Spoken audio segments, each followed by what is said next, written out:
Okay, so the next example is Uber, and I put this one in here because it's a nice example of innovation in business model.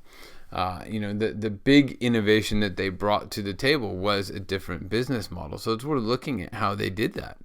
And if you think of what Uber does, is they really connect drivers and riders. Like, that is their primary value proposition. Now they also sold themselves as, helping people make use of their car. That you have this car resource, so how can you make use of it to generate some extra income, that sort of thing.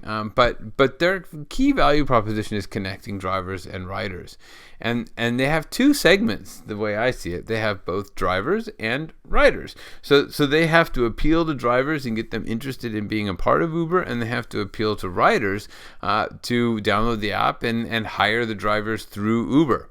And they manage their relationships really in a very transactional basis. I've never been a driver for Uber, but I understand that they're pretty transactional on that front. They're definitely transactional on for the riders. And the riders don't really want a lot more than that. That's fine. And the channels, they sell through the phone app. That's what they do. And that's the innovation here, is they added this app. And if you think of traditional taxis, they didn't have that. It was, you had to be in the right place at the right time. But now they've expanded the reach of that taxi driver to find more people in the area who might not be standing right there where the taxi is, maybe a couple of blocks over. And you can use that to find transportation, right? So that's a huge part of Uber's model here. And then the revenue is they're charging a fee for this service. So they charge a percentage of the fees that riders pay to take rides with drivers. And it's that simple, right? Now, their key activities, or start with their key partners, are drivers. So I see them as customers, but they're also their key partners.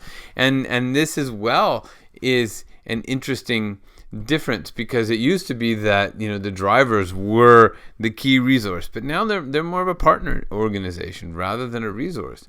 And the key activities that Uber has to engage in are developing software, hiring drivers, marketing the service, right? That's what they do.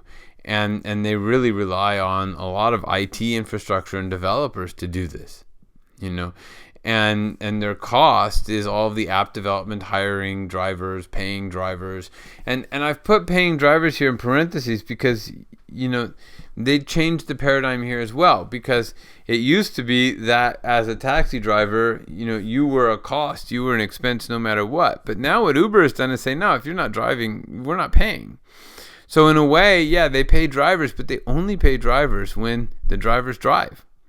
So a lot of the risk gets shifted onto the drivers and out of the company. So you can argue good or bad or whatever you want to do with that. But it is an interesting change in how the business operates. The business of taxi services operates.